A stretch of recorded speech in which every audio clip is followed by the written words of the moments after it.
Well, here we are in the Mayor's Parlour, and I'm fortunate in having not one Lord Mayor, but two. So welcome to our current Lord Mayor, our current Lord Mayor, Alderman Professor Michael Mainelli on one side, Alastair King, who is our incoming Lord Mayor in November. Subject to election. Subject to election, yes, this is always the case. There could be a mutiny at some time in the Guildhall. I don't think it's happened in 600 years, but you never know.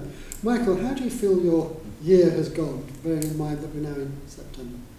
Well, the theme for this year was very much Connect to Prosper, trying to celebrate the many knowledge miles of the Square Mile. And Tim, you and the team have been superb. We've had over 100 lectures as part of the Knowledge Miles lecture series. We'll have finished 25 coffee colloquies, and we had 5 major projects underway, as well as all of our work on green finance. We also had mental health, space protection, smart economies networks, constructing science of all things. You had your experiments? We had our experiments in the monument, around the coast of Britain, etc. And of course we had a huge travel program, blah, blah, blah. What would I summarize it as? Well, the theme was to make connections, and I think we've made a tremendous number of connections. It is difficult to describe them internationally. We've had businesses coming into the city. We've made connections for London. We've had Indian universities linking up with city and guilds. Even today, I got a wonderful note saying how much we'd helped to create a stained glass window just to the east of Bristol by connecting them with St. Paul's and the Glaziers. So it's been a year of connections. I would summarize it as great. In terms of what I feel most heartily about has been the support of the city community, whether it's been the livery companies, whether it's been the charities, whether it's been the various guilds and clubs that are all around the place.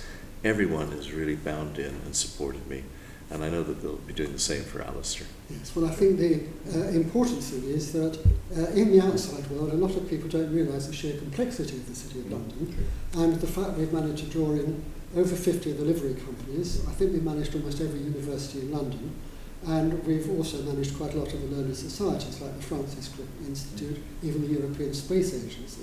Now that, of course, is abroad. Michael, as Lord Mayor, you do a lot of travel. Which has been your favourite set of journeys so far? Oh, I can't have a favourite. It depends on what you're after. In terms of political impact, possibly my trips to China and Japan. In terms of vibrancy, perhaps India. In terms of warmth, just turning to Europe, we visited 9 European countries this year, which I wouldn't say we've neglected, but we haven't had that push on it. Just overwhelming warmth there. Tremendous amount of fun in the Middle East and America. It has been fantastic. I think probably the biggest thing has been that very much the City of London is on the map. The amount of goodwill out there towards the city, towards London itself, obviously, and towards the UK is enormous, and we need to build on that depth, and we need to reciprocate. Now, by long tradition, you go into Purda after your time ends as a Lord Mayor. What are you planning to do with all that time? Well, Alastair goes into Purda first. I was just about to say. What Purda's about is basically pausing and just stepping back and allowing each other to have a smooth handover and a good transition. So Alastair will be kind of downing tools today on the 29th at Michaelmas to basically say, let the Lord Mayor have a run. Otherwise, everybody comes up and goes, "Hey, Alastair, aren't you Lord Mayor?" No, I've got to wait till the 8th of November. And equally, after the 8th of November, I need to back off. Otherwise, people go, "Great to see you, Michael. Who's this guy?" Well, actually, he's in charge, not me. And I think that's a wonderful city tradition. It's a bit of a soft tradition. And the idea is that you kind of play it low key. You don't do major speeches or events. So I'll be in Purda roughly from the 9th of November until Easter. I come back traditionally at the Easter banquet, and Alastair will have a shorter one in advance between today, the 29th of September, and his wonderful installation on the 8th. But of course, the thing we have to realise is the continuity, because effectively the aims for the city and the role of the Lord Mayor don't change in enormous detail. So, Alastair, what have you got planned for your year?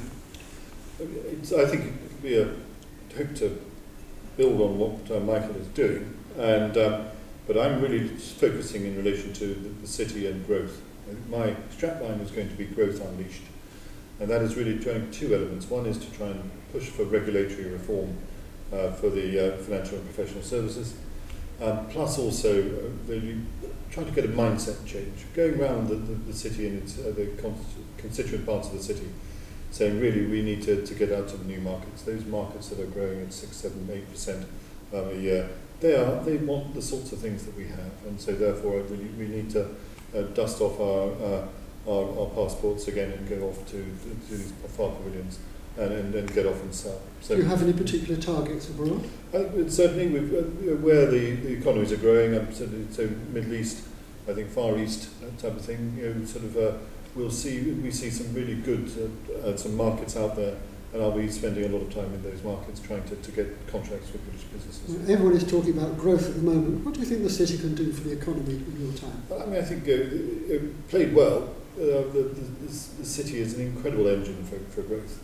And that is not just to GDP growth, but also when it comes to social mobility. When the city is firing all cylinders, goodness me, it's an incredible sort of motor for the sorts of things that we want to promote. When it comes to getting new coalitions involved in the city, getting new communities to take part in the sorts of things we're doing. And I think there are all sorts of opportunities that I'll be exploring during the course of my year.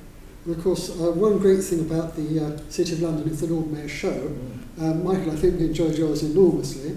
And of course, we also have to bear in mind that not only are you the Lord Mayor of the City of London, what I love is you're also Admiral of the Port of London. And given Michael's nautical connections, that might have been one of his favourites. What are your plans for the Lord Mayor's show? It's still in the planning stage, but I think it's looking very good so far. So I think we've got a nice full show, which is excellent. And I think that they'll, as I understand it, 41 military units, plus sort of 60 or 70 sort of commercial floats, etc. And so with the livery companies as well, I think it'll be a really good one. I'm looking forward to it. For the first time, it's going to be led by the Royal Regiment of Scotland. So lots of more bagpipes during the course of the year, and the Shetland pony, the regimental mascot. Well, that sounds absolutely splendid. Apart from the 41 regiments, we normally have a lot of animals taking part in the Lord Mayor's show. Will you have anything exotic like elephants or llamas? I'm not going to give all my secrets away, Tim. There are all sorts of opportunities there. But it may be also that there are some exotic animals. A less exotic animal will be my Italian greyhound, who will be part of it as well. Absolutely splendid. Well, gentlemen, all I think I can do is to wish you both the very best of luck, Michael, with your plans after November 2024, and Alastair, we look forward to you taking the reins here at about the same time. Yeah, thank you, Tim. Thank you. The thing I'd emphasize in all this, Tim, is one of the things about this handover is the continuity. I mean, the city has always been concerned about defense, the rule of law, free trade, access to skills and talent, but every year we have an opportunity to bring out a one-year intense marketing campaign being led by somebody. I've had my go, and I'm pleased with all the support that I've received.